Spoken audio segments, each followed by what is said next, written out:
को दिया गया। और जो भी मदरा पान करते हैं उनका राक्षस जैसा स्वभाव हो जाता है। दूसरे रतन में मदरा निकला, वो मदरा राक्षसों को दिया गया। और महाराज भागवत कथा कहती है जो मदरा का सेवन करते हैं वो राक्षस ही कहलाते हैं। और ऐसे राक्षसों के यहाँ पानी पीने का भी धर्म नहीं बनता है। जिनके यहाँ मांस और मदरा नहीं करना चाहिए। इसलिए मदरा किसको दिया गया? राक्षसों को दिया गया। तीसरे रतन में महाराज क्या रतन हो गए महाराज? पहली रतन में विष, दूसरे में मदरा, तीसरे में विद्या, चौथे रतन में लक्ष्मी की बड़ी बहन निकली। उस लक्ष्मी की बड़ी बहन का नाम है मणिग्रीव देवी। मणिग्रीव देवी। उस देवी का विवाह ऋषि के साथ किया गया। महाराज ऋषि महात्मा खूब शंख बजाते थे, खूब गड़ल घंटी बजाते थे, वो चिल्लाते थे। देवताओं ने पूछा क्यों चिल्ला रही हो? बोले कलैया पूजा पाठ हमें अच्छी नहीं लगत है।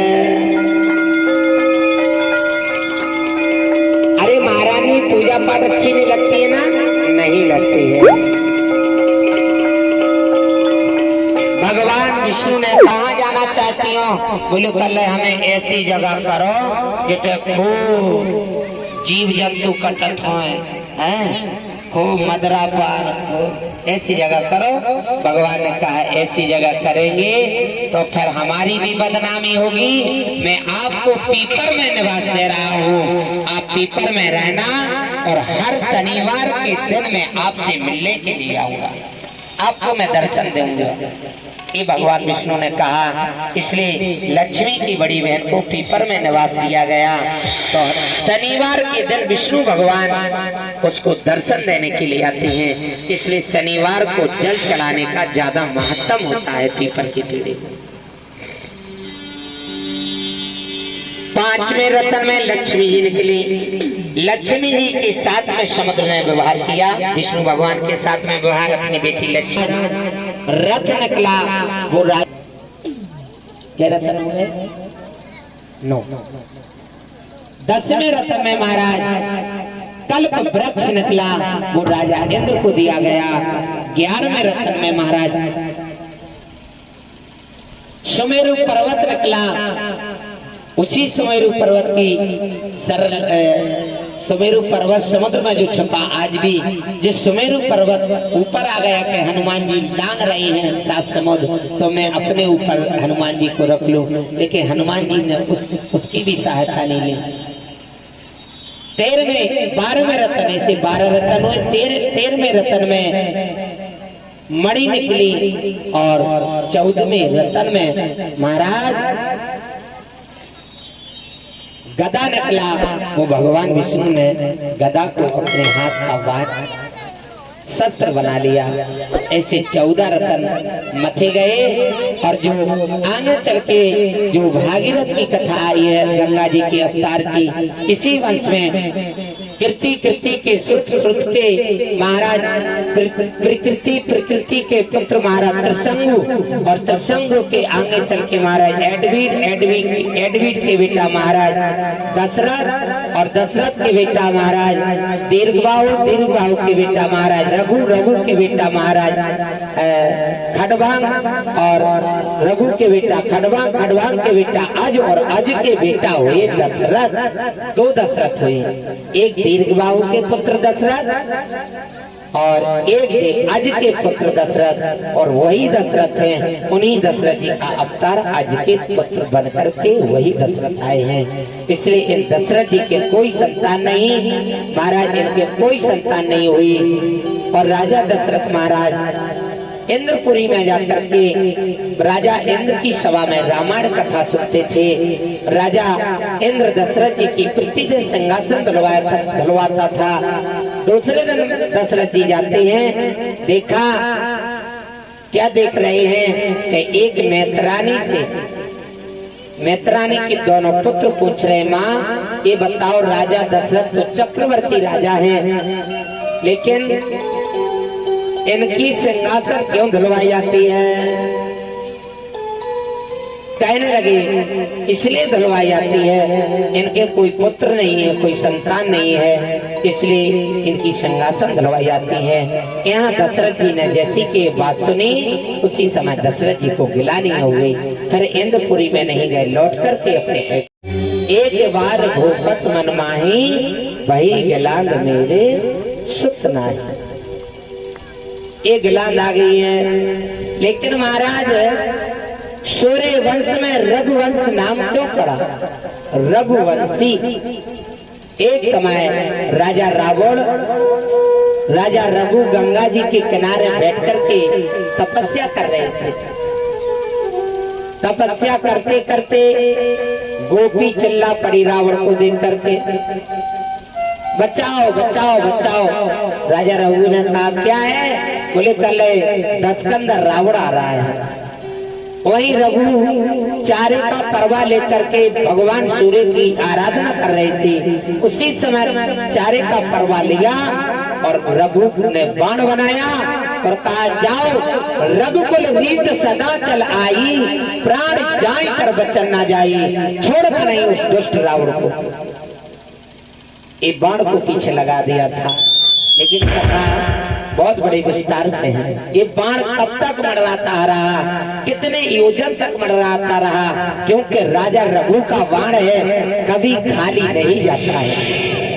तीनों लोकों में भागा महाराज, रावण बचा नहीं। मंदोदरी ने देखा हमारे स्वामी भाग रहे हैं बाण के जरिए। मंदोदरी ने बुला लिया अपने पति को, इधर आओ। मंदोदरी ने रावण से कहा यदि बचना चाहती हो तो आप हमारी लांगा के नीचे हो जाओ। मंदोदरी ने अपने लांगा के नीचे रावण को दुखा लिया और बाण से कह दिया जाओ जिसने तुमको भेजा है हमारे पति को मारने के लिए, यहाँ सब स्त्री हैं, कोई पुरुष नहीं, और जाओ मैं शराब देती हूँ कि उसी तेरे ही द्वारा तेरे वंश को कलंकित होगा और तेरी द्वारा तेरे वंश को कलंक लगेगा आगे चल के। महाराज वो इतने योजन तक मरवाता रहा, उसी बाण के द्वारा यहाँ सरवन जी की तुमरिया जल में डूबी।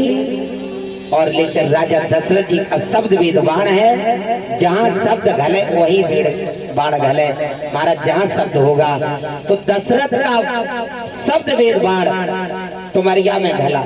आवाज तो तुमरिया से आई ना, कि पीठ से आई है? तुमरिया से आई। यहाँ आवाज तुमरिया की आई और वो राजा रघु का बाण सरमन की पीठ पे समाया, इसलिए उस बाण का दोष राजा दशरथ जी को लगा। बोले श्री रघु महाराज की जय। यहाँ से रघु के नाम से रघुवंश नाम होगा, इसलिए जो रघुवंशी क्षत्रिय हैं उनसे बड़ा कोई ठाकुर नहीं है। बुंदेला और राजपूत सब नीचे हैं, सबसे बड़ा क्षत्रिय है रघुवंश सूर्य वंश में। और चंद्र वंश में अत्रि महाराज के वंश में जो जन्मे हैं चंद्रमा, वो चंद्र वंश में श्री यादव महाराज कहलाते हैं यदुवंशी। ये चंद्र वंश में बड़े हैं। और इन्हीं दशरथ जी के कोई संतान नहीं। वशिष्ठ जी के आश्रम पे गए, महाराज हमारे कोई संतान नहीं। वशिष्ठ जी ने कहा तुम चिंता नहीं करो, तुम्हारे एक पुत्र नहीं, तुम्हारे यहाँ 4 पुत्रों की प्राप्ति लिखी है। क्या किया जाए? सिंगी ऋषि को बुलवाया जाए। सिंगी ऋषि को बुलवाया गया। सिंगी ऋषि के द्वारा अश्विन यज्ञ करवाया, खीर के चरु बनाए 3 और एक खीर के दोना से आधा भाग किया, आधा चील को दिया। तो एक दोना कौशल्या ने पा लिया, एक पा लिया कैकेयी ने, और जो आधा भाग था वो सुमंत्रा को दिया, और जो चील आकाश से ले जा रही थी वो आधा भाग सुमंत्रा के दोना में गिर गया। इसलिए सुमंत्रा के 2 पुत्र कैकेयी के, कौशल्या के। यहाँ महाराज है ना, सुमंत्रा के 2 लक्ष्मण और शत्रुघ्न, कैकेयी के 1 भरत, कौशल्या के राम। चार लाल जी भाई, राम लक्ष्मण भरत शत्रुघ्न। बोले चारे लाल जी महाराज की जय। महाराज राम जी का जन्म चैत्र की नवमी को हुआ। यहाँ सूर्य भगवान ने 3 महीना तक तो अपना दिन ही करे रहे, 3 महीना तक छाए रहे। महाराज चंद्रमा जी पीछे लगे, प्रभु से कह रहे भगवान आपके दर्शन हमको जी बड़े भज्जा नहीं करन दे रहे, बड़े भाई नहीं करन दे रहे। राम जी मन ही मन में कह रहे तुम चिंता नहीं करो, बड़े भाई के नाम से मेरा नाम नहीं जाना जाएगा, तुम्हारे ही नाम से मेरा नाम जाना जाएगा। बोले रामचंद्र भगवान की, पहले राम और बाद में चंद्र, इसलिए चंद्रमा के नाम से चंद्रदेव नाम हुआ।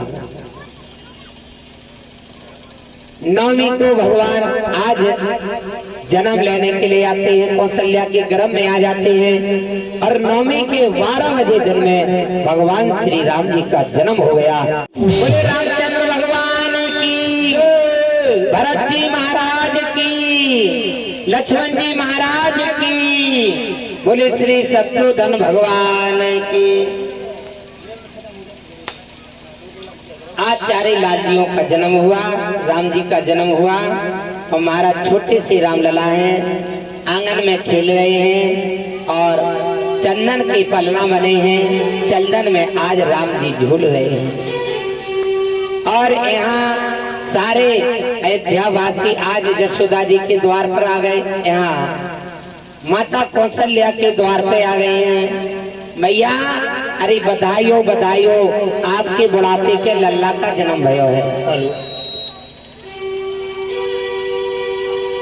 अरे अवधों में हो रही आज बधाई, अवधों में हो रही आज बधाई, अवधों में हो रही आज बधाई, अवधों में हो रही आज बधाई,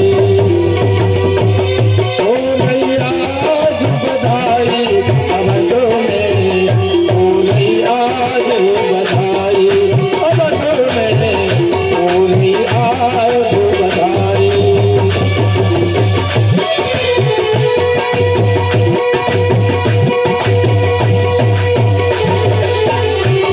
अवधों में हो रही आज बधाई।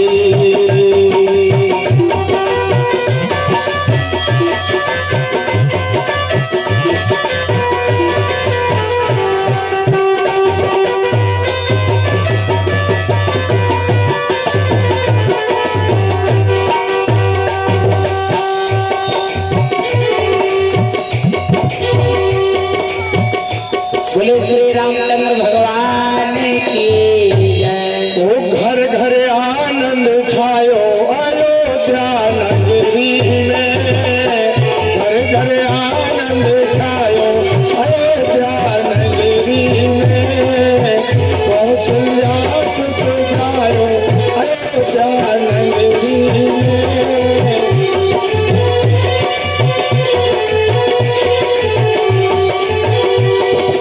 आज ये राम जन्म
छोटे हैं, कितने महीना के हो गए?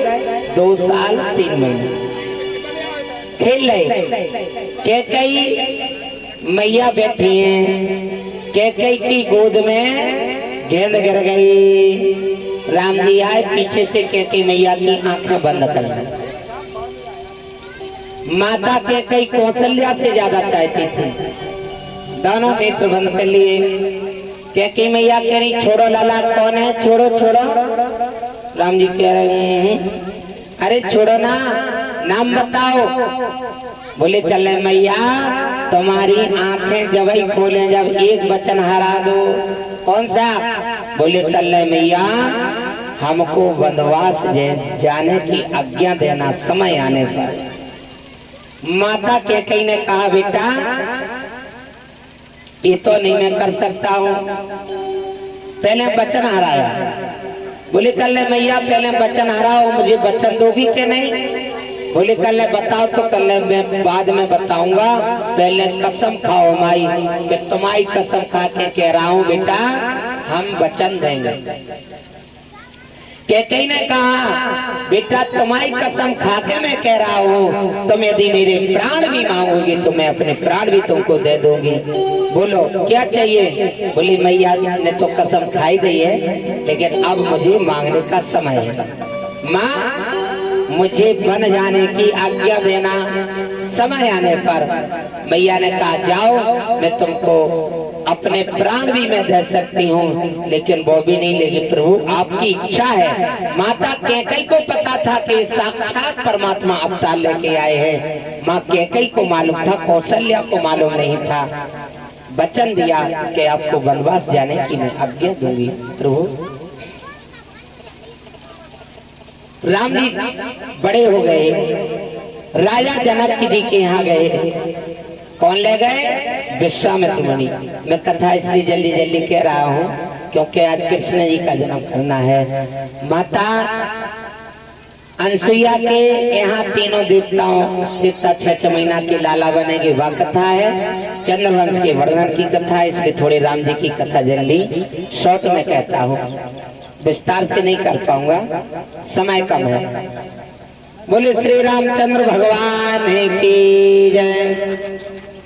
बड़े हुए आज महाराज विश्वामित्र मुनि लेने के लिए आ गए। बोले दशरथ जी से कहा हे राजन मुझे राम दे दीजिए। दशरथ जी ने कहा हे ऋषिवर राम ना देते ना मोए गोसाई, मैं राम को नहीं देता हूँ, राम की जगह मेरे प्राण मांग लो, लेकिन उनको नहीं दूंगा। राम ना देते ना मोए गोसाई, मैं राम को नहीं दे सकता हूँ। बोले दे दीजिए, कुछ समय के लिए चाहिए, इसके बाद फिर आपके राम को वापस कर दूंगा।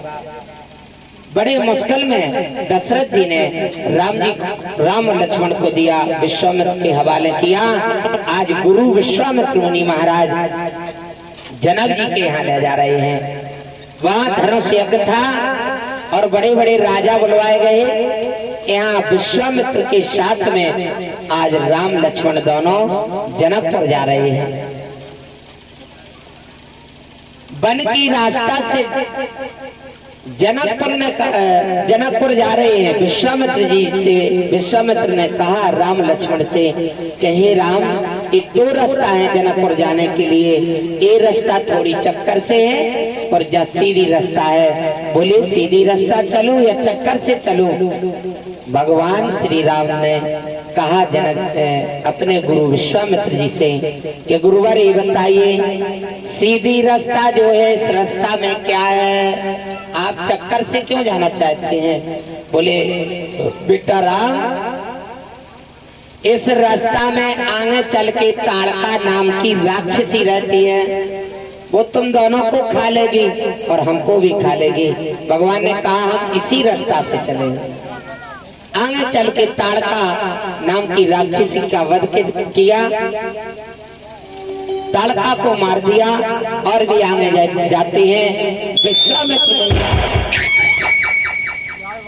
राम जी ने पूछा गुरु विश्वामित्र मुनि से, हे गुरुवर ये बताइए ये रास्ता में पत्थर की शिला क्या है? ये पत्थर क्या है? विश्वामित्र मुनि ने कहा, राम जी, ये कई वर्षों से आपकी राह देख रही है, कब प्रभु इस रास्ता से निकलेंगे और कब हमारे ऊपर चरण स्पर्श करेंगे और मेरा उद्धार होगा। एक गौतम ऋषि की नार अहिल्या पत्थर की बनी पड़ी है, इसका उद्धार करिए प्रभु। श्री राम जाते हैं, पूछा गुरुवर पत्थर की क्यों बनी? बोले, कहने लगे राजा इंद्र ने छल किया था अहिल्या के साथ। गौतम ऋषि का स्वरूप बना करके अहिल्या के साथ में मिलन किया और महाराज चंद्रमा मुर्गा बना। इसलिए गौतम ऋषि ने शराप दे दिया था। द्वार पर अंजनी खड़ी थी, अंजनी से पूछा गौतम ऋषि ने, कौन अंदर आया? तो अंजनी ने कहा, पिताजी हमको एक ही पता है, हरी बेलज्जा चेहरे पूछ और मैंने जान मताई से पूछ, ये हमको पता है। गौतम ऋषि ने जाकर के देखा, हमारे रूप में राजा इंद्र है। राजा इंद्र को शराप दे दिया कि क्या दुष्ट राजा, मैं तुझे शराप देता हूँ, दो नेत्रों से तूने देख करके हमारे पत्नी के साथ मिलन किया और जा तेरे शरीर में 1000 नेत्र हो जाएंगे और नेत्रों की पीड़ा से तू तड़पता रहेगा। राजा इंद्र के शरीर में 1000 नेत्र हैं गौतम ऋषि की शराप से, और अहिल्या को शराप दे दिया। बोलती क्यों नहीं, कौन आया था? अहिल्या जड़ की तरह खड़ी रही, मुख से कुछ नहीं बोली। शराप दे दिया कि जाओ अहिल्या, तुम जड़ की तरह खड़ी हो, मैं तुमको शराप देता हूँ कि तुम पत्थर हो। अहिल्या को शराप गौतम ऋषि ने दिया और गौतम ऋषि ने अंजनी को शराप दे दिया कि हे बेटी, तूने पिता को बताया है, जा मैं तुझे शराप देती हूँ, तेरे कुंवारे में बालक होगा। इसलिए हनुमान जी अंजनी के गर्भ से कुंवारी अवस्था में पैदा हो। ये भी बड़ी विस्तार से कथा है, समय आने पर बताएंगे।